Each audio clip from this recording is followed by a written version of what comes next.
My name is Keturah Kendrick. I have been living in Kigali, Rwanda for the last year and a half. I teach here. I travel all around Africa. I have found a community of fellow Nichiren Buddhists with which to practice my faith. I have met a boyfriend, a lovely, lovely man who I love, who is Ghanaian, therefore he lives in Ghana. So when I do travel, I get to see him as well. So here is my life as a black American in Africa who works, who travels, who loves, who goes about her life. I hope it's interesting enough for you. So I have made no pretenses about not being a gigantic fan of Rwanda, particularly Kigali, capital city. But I must say this view, which is really just average, it's not even the best view in this country, is pretty much a good representation of what has made living in Rwanda comfortable, I guess. And although I don't love it, while I like it and feel content, this is really a mediocre view. There are even much better views all around the country. Gorgeous, gorgeous, gorgeous country. So it is Umuganda Saturday in Rwanda. For the uninformed, Umuganda basically is the last Saturday of the month, and the people of Rwanda basically devote the first part of Saturday to community service.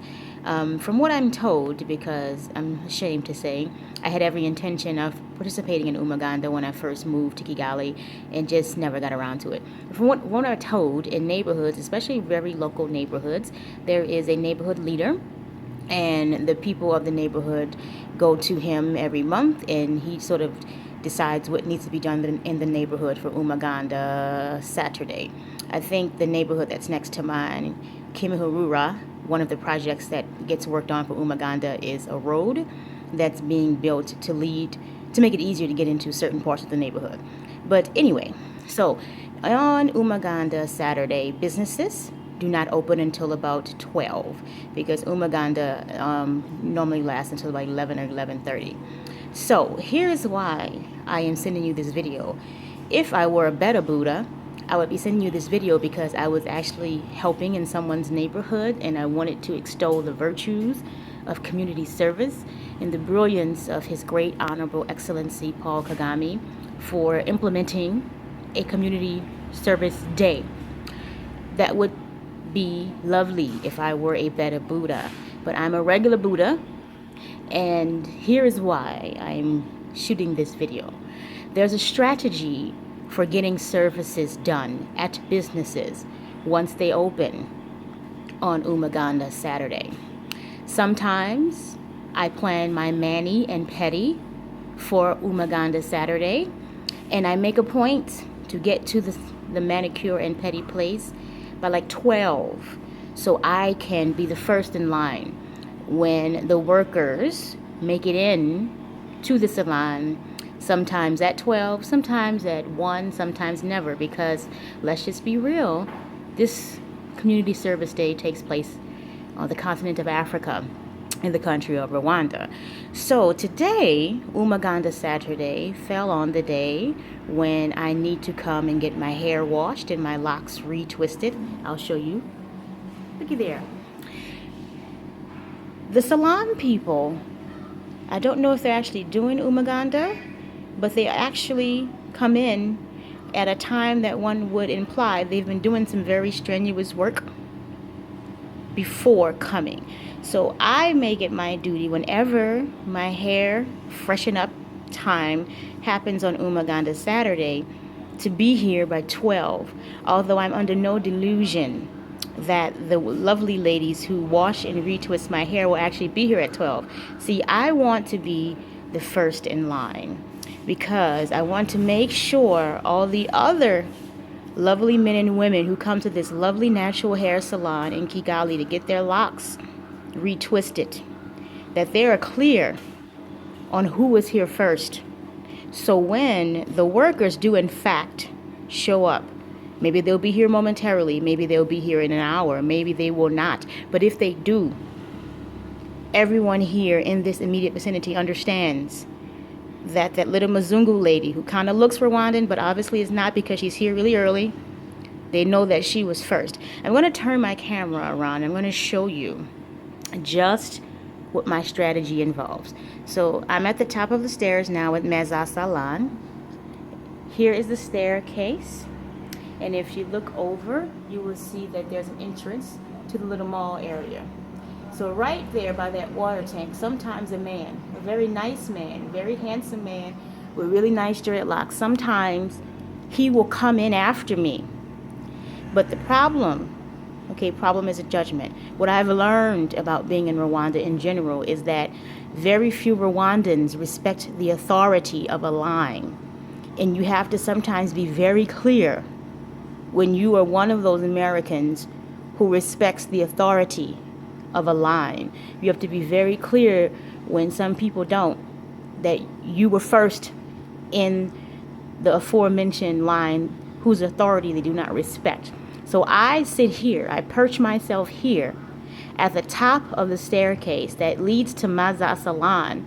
So when or if the twist ladies do come, they see me sitting here and they can assume the following. That girl who comes quite frequently, she's at the top of the stairs, therefore she probably was here first. And we have had enough encounters with her to know that being first and following protocol is quite important to her. So when we go in and we have our coffee, we get settled, and we're ready to start, we will call her first.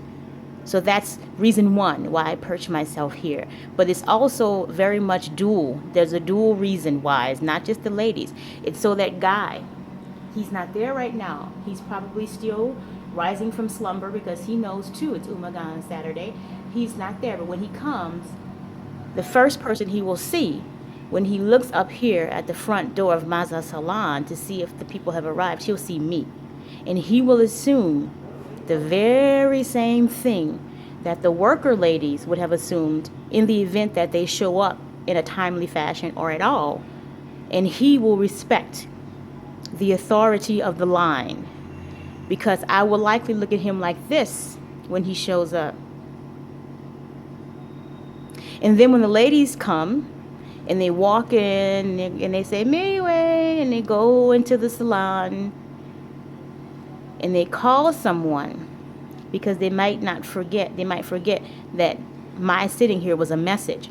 And they might just say, come on in. My looking at that man who will be here, maybe momentarily, maybe not at all, my looking at him like this will let him know that in the event that the ladies forget, that he understands I need him to respect, just for this one time, the authority of the line.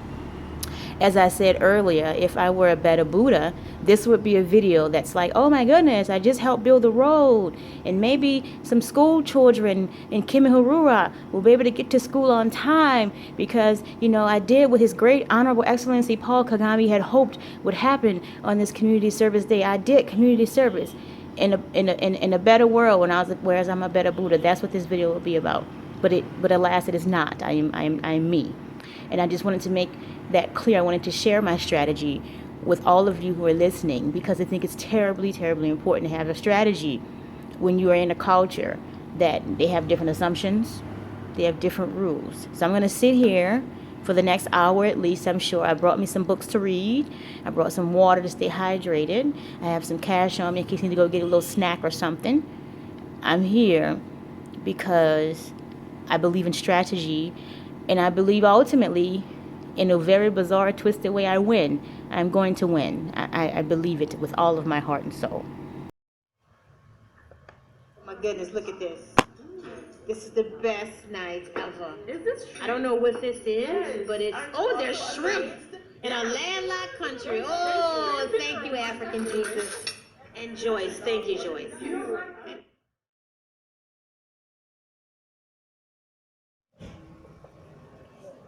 I was born Christian, of course, like most black people in America, around the world.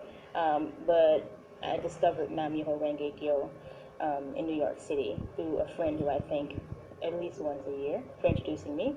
to the practice. So when I'm in Accra, or whenever I actually go anywhere, I check to see if there's an SGI center anywhere in the immediate area. It's the world's largest lay Buddhist organization, and I do think it's the leading factor in how I have managed to create a life where I've become more humane, more loving, and have been able to accomplish a lot of goals that actually I don't know how I accomplish anything before chanting. I'm going to give you a view of the SGI center. The Kaikon here in Accra is quite expensive, beautiful, beautiful center. And in a moment, I'm going to go up into probably that room right there and chant in the morning before we head out. I think we're going to Tema to visit and support some of the members there on New Year's Day, starting off my 2016 at the best place ever, SGI Ghana.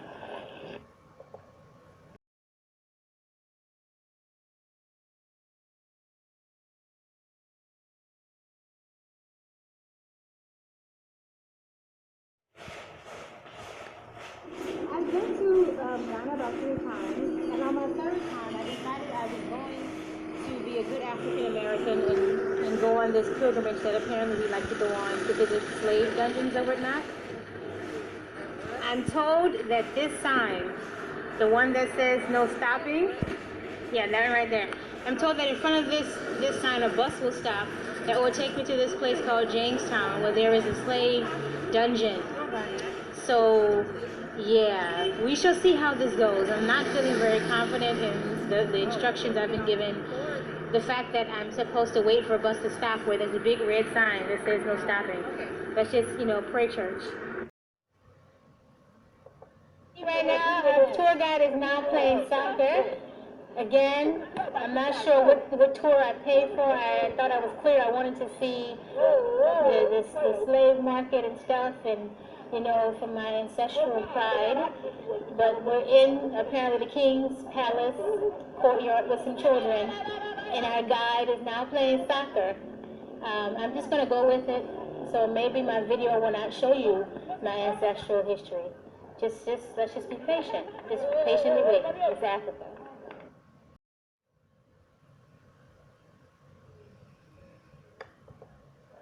No, it's not like that. I'm like that, but it's not like that. She's taking a video. Latoya has just gotten engaged. She has gotten engaged in our 5-minute walk from the palace. She's gotten engaged in Paris. She's going to have a baby for this nice man here who owns the pub that our tour guide takes the women he meets to enjoy themselves. So, yes. So, congratulations, Latoya. Congratulations.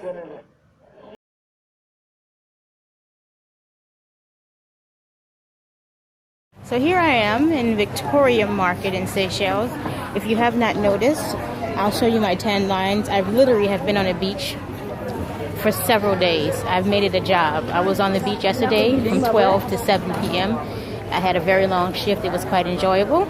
So I figured I would come out here to the market just to, I don't know, I've been to a lot of African markets since I live in Rwanda, so I'm not terribly impressed by the Victoria Market. It's another African market. But hey, maybe you have not been to an African market, so here you go. I'll turn the camera around for a moment. There you go, Seychelles 2015. Yeah, I am currently in a joint trying to eat, and it's hot. But this food smells and looks delicious. Hence, why the line is long and it's taking a long time. Everybody looks mad, but no one's leaving. Look.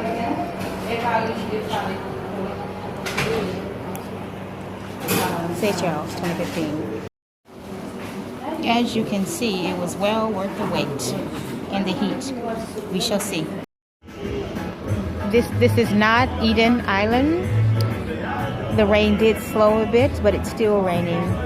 And I don't really care anymore about Eden Island because I have a feeling that with the dark and the rain, if I try to explore in this car where they want me to drive on the right and almost kill people, then I should just settle for this nice little pub that is about a block away from where I was standing waiting for the rain to slow. I've seen some Christmas lights. It was quite lovely. I ended up in a seedy part of town where the real people at, hotel.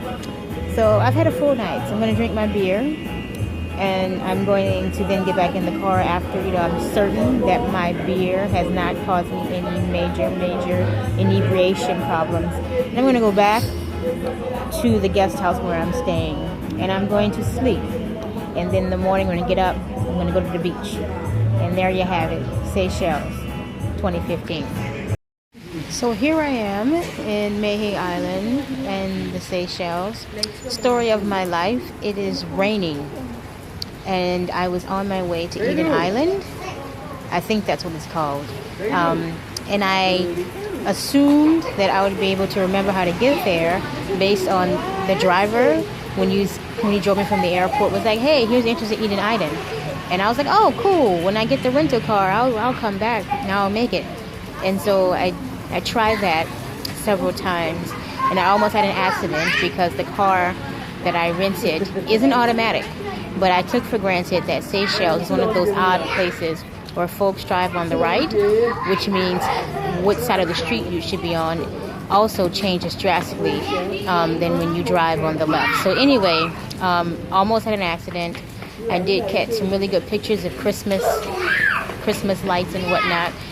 But now I'm waiting for the rain to reduce a little bit and maybe try my journey again to Eden Island, where I've been told there might be some live music. So the Seychelles is lovely, but once again, Keturah has had a very unplanned, unscheduled little mishap that may or may not be fixed. During the recording of this series, I actually made a decision that kind of disqualifies me for even being a part of this series, actually. I decided to break up with that lovely, lovely Ghanaian man I told you, who I love dearly, and actually who I still love. So here is the short version. There are several things I've learned since leaving the United States of America and coming to live in Africa, and just to live abroad for a good 8 years. I'm assuming I'm going to be gone for a while. Anyway, I have learned, actually I already knew this, but living abroad has confirmed it for me. When you wage a war against reality, you will lose each and every time, no matter how hard you fight. So here's the reality. My Ghanaian boyfriend was a lovely, lovely man who loved me, but who could not give me the emotional openness and availability that for me is tantamount to breathing air. So I also learned that in all the many people I have met in the 2 years of being in Rwanda and traveling around Africa, out of all the people I've met in 40 years of walking the earth, none of them have come close to being as lovable as Keturah Kendrick. I have never enjoyed anyone's company more than I have enjoyed my own. So while I'm not terribly happy that I made this decision to break up with George, I choose me, as I always have done. And yeah, I've made the right choice. And I'm going to China. So yeah, not only am I no longer a wife of an African man, I won't be in Africa after August. Hope you've enjoyed this journey. Bye-bye.